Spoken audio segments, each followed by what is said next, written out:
Bonjour, je suis Pascal Jarry de Solid Creativity. Je vais vous parler de la phase amont des projets R&D, le moment où on se pose des questions, le moment où rien n'est sûr, où on explore, et où pourtant des fois on doit s'engager sur des plannings, sur des dates, des durées, des dates de sortie. Et le Gantt va être employé dans cette quête pour contractualiser, pour essayer de prévoir de façon certaine ce qui n'est pas connu. Donc on sent le défi d'élaborer un Gantt et surtout le défi de le tenir. Solid Creativity accompagne les entreprises sur divers aspects de l'innovation et de la R&D. Et si on s'occupe de l'agilité pour la R&D, c'est bien parce que l'agilité n'est pas réservée à l'informatique. Oui, l'agilité vient de l'informatique, mais vient de l'informatique à une époque où on avait les projets qui partaient sur le marché sur des cassettes, sur des CD, sur des cartouches, des choses comme ça, donc des logiciels qu'on ne pouvait pas modifier.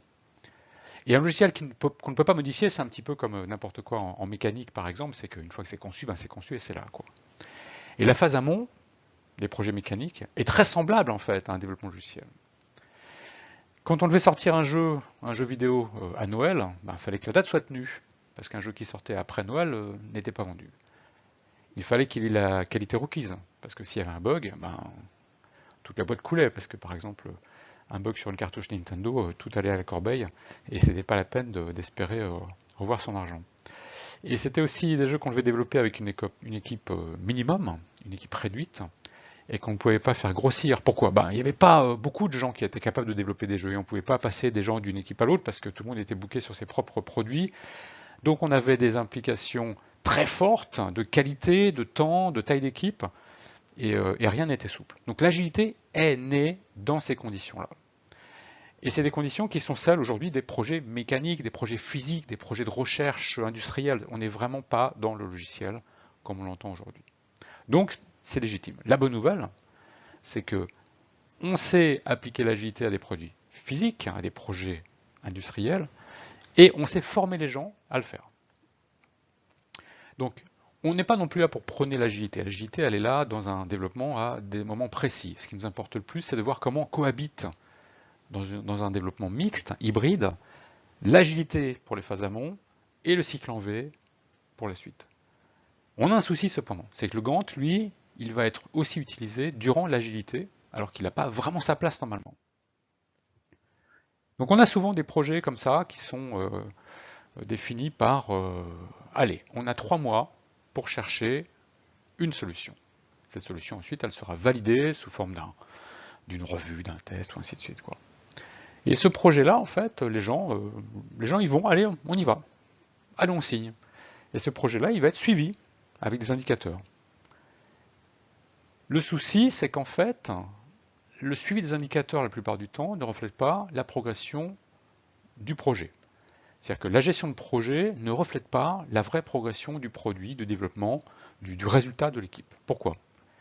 Si on veut suivre le nombre de solutions générées et testées, par exemple, ok, on peut très bien atteindre l'objectif qu'on s'était fixé de tester N solutions, mais ça ne veut pas dire qu'on a généré la solution qu'on va garder.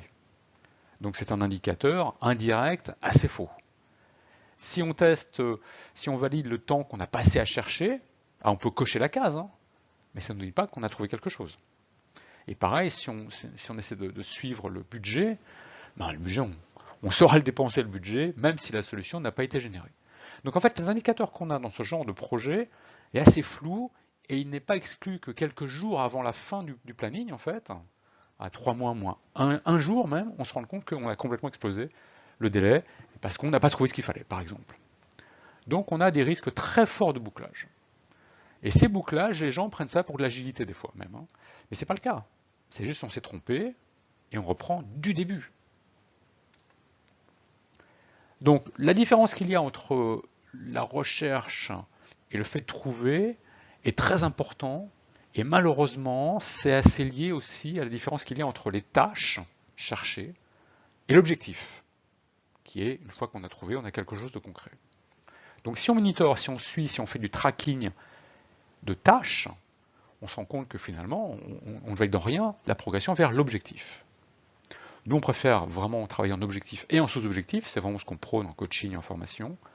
Et on va voir comment ça peut être fait dès le niveau du Gantt chart. Première chose, on va commencer par changer le mot recherche par trouvage. Bon, c'est un faux mot, hein, on se l'invente, hein, d'accord, c'est juste pour nous. Le trouvage, en fait, c'est une autre approche. C'est où t'en es de ton trouvage, où t'en es à trouver quelque chose, et non pas combien de temps tu as passé à chercher, qui ne nous intéresse pas en fait. Et donc, on va se donner un trouvage de 3 mois. Voilà. On a 3 mois pour trouver la meilleure solution possible en 3 mois. Et non pas, on se donne 3 mois pour trouver la bonne solution. Ce qui est une fausse quête en fait. Alors maintenant qu'on est en trouvage, en fait, voyons si on a des KPI, des éléments de suivi plus simples. Éléments de suivi qu'on va pouvoir tracer sur un calendrier, on va voir sa progression, ses stagnations éventuelles, ses retraits éventuels, ainsi de suite. Voilà, on va pouvoir avoir une vraie progression. Ce sont des indicateurs qu'on va avoir sous forme de pourcentage, par exemple. Alors ça peut être, tiens, l'objectif du projet, c'est de doubler une valeur, donc ça, voilà. On va avoir la valeur de départ, la valeur de fin. On va pouvoir tracer le long de ce projet la progression de cette valeur à développer, mais on va aussi s'ajouter d'autres indicateurs dans le temps qui vont commencer en début de projet à j'en ai aucune idée, donc je dis 0%, et à la fin, j'ai trouvé, voilà, c'est là, donc je suis à 100%. D'accord ? Donc ces indicateurs, on les plaque sur des choses qu'on est capable de suivre. Ça va être du questionnement d'équipe, ça va être des interrogations sur ce qu'ils sont capables de démontrer, sous forme de proto, de maquettes, de résultats d'essai, ainsi de suite, pour suivre encore une fois cette progression. J'insiste vraiment, la gestion de projet est là pour valider une progression. Si on est sûr en début de projet que l'équipe va trouver, qu'elle va trouver à l'heure, dans les budgets, dans les délais, et ainsi de suite, alors la gestion de projet ne fait aucun sens, elle ne sert à rien. Si la gestion de projet est là, c'est bien parce qu'on sait que l'équipe peut ne pas trouver exactement comme on le souhaite ou au bon moment ou à la bonne qualité. Donc ces indicateurs doivent être choisis de façon à nous dire si tout va bien ou pas et être capable de prendre des décisions. Ces décisions, ça peut être réduire l'ambition du projet, ajouter du temps éventuellement, ou au contraire valider le fait que tout soit à l'heure et engranger des résultats positifs et valider la suite. Alors les indicateurs qu'on propose, ça va être, dans un premier temps, quelle est la capacité de l'équipe à démontrer que la solution fonctionne. Encore une fois, le premier jour, 0%. J'ai aucune attente à ce point-là, et c'est normal, ça sera l'équipe à 0% de me démontrer. Et je sais qu'à la fin, elle devrait être capable de me démontrer une solution qui fonctionne.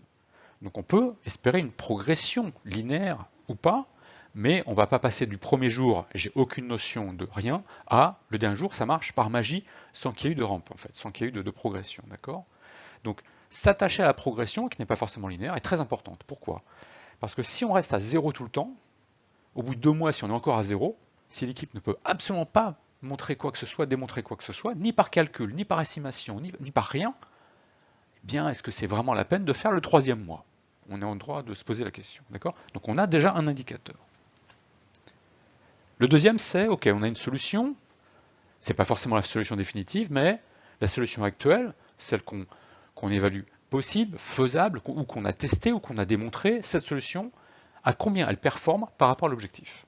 C'est important. Tout à l'heure, je disais par exemple, on doit doubler la fréquence. Ok ? Où t'en es de ton objectif ? Est-ce que tu doubles vraiment ? Est-ce que tu es à 25% de ce doublement ? Est-ce que tu es à 80% de ce doublement ? C'est important de le voir. Pourquoi ? Parce qu'à nouveau, en fait, des fois, on veut doubler la fréquence, et ce chiffre sort d'une plaquette marketing, d'une discussion client, de n'importe quoi, et on arrive seulement à 70%. Admettons qu'on atteigne 70% au bout d'un mois, et qu'au bout de 2 mois, on soit toujours à 70%. Est-ce qu'on ne devrait pas se contenter de 70%, qui finalement est une très très très très bonne valeur, plutôt qu'espérer un 100% qui n'arrivera jamais ? C'est très intéressant ça, parce qu'on est en train de parler de qualité produit, de surqualité. À nouveau, avec d'autres façons de suivre la progression, on peut passer à côté d'une solution à 70% rapide, efficace, que l'entreprise s'est développée. C'est toujours bien d'engranger ça plutôt que de chasser une chimère, une liste de Noël ou autre chose. Le troisième paramètre qu'on propose, alors encore une fois, ils viennent compléter ces 3 paramètres une longue liste de paramètres de suivi. Le troisième, c'est quelle est la certitude qu'a l'équipe d'atteindre l'objectif défini. Au début, 0%, ça serait dommage, mais bon, pourquoi pas? Mais assez vite, il faut que l'équipe valide le fait qu'elle se sent en capacité de trouver ce qu'on demande. Pourquoi? Si l'équipe a toujours un 0% au bout d'un mois, au bout de 2 mois, c'est pareil. Est-ce qu'on n'est pas sur une mauvaise piste?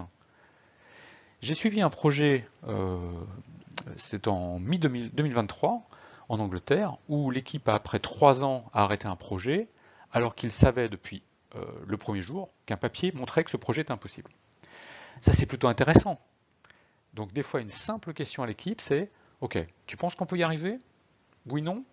Ok, non, pourquoi? Oui, pourquoi? Ok, ça m'intéresse. C'est un indicateur que je suis capable de suivre et qui peut me permettre de bien gérer mon projet. » D'accord? Encore une fois, la gestion de projet n'est pas là pour prôner le succès absolu ou valider absolument que tout va marcher. Non. La gestion de projet est là pour informer au plus près de la réalité de ce que fait l'équipe de façon à ce qu'on puisse prendre des décisions. Et ce qui est intéressant, c'est que si on a donc cette notion de trouvage avec des critères, avec des indicateurs comme ça qui vont varier dans le temps et nous montrer une progression, valider une progression, bah cette progression, c'est la vraie progression de l'équipe. Et ce qui est intéressant, c'est de voir que cette progression, en fait, cette suivi-progression va ressembler vraiment à ce que fait l'équipe. Et on va constater que l'équipe, elle est en itératif incrémental. Et ça, c'est fabuleux. Toutes les équipes du monde, spécifiquement en R&D, vont avoir des cycles en fait de développement avec je doute, je me questionne, je trouve un petit truc, je le teste, ça marche, ainsi de suite quoi. Attention, c'est pas développer un projet à fond, voir s'il marche et puis revenir du début, c'est pas ça. C'est plutôt pas du tâtonnement, mais vous voyez ce que je veux dire. C'est par définition même l'itératif incrémental qui est au cœur de l'agilité. Or, si toutes les équipes R&D sont en agile, par leur fonctionnement, ça serait pas mal d'avoir la gestion de projet qui ressemble à ça. Donc, moi je pars du principe qu'elle développe en agile. Pourquoi? La plupart du temps, quand on voit une équipe qui a un problème en R&D, quand elle explose les plannings ou quand elle ne suit pas le Gantt, ainsi de suite, c'est que le Gantt vient d'être introduit et qu'on a de moins bons résultats qu'avant le Gantt. Je rephrase. Vous prenez une équipe R&D, vous enlevez toute forme de planning, elle sera hyper efficace. Vous ajoutez un planning, elle sera tout aussi efficace, mais vu que ça ressemble pas au planning, eh bien on a l'impression qu'elle est moins efficace. Voire même des fois, le coût du planning va être une perte d'efficacité. Parce que le planning nous fait faire des choses artificielles, ainsi de suite, on voit ça en formation, c'est plutôt même des fois contre-productif. Mais donc, avoir une équipe qui développe naturellement en agile, c'est une bonne chose, c'est une force. Être capable d'avoir la gestion de projet qui ressemble, c'est super.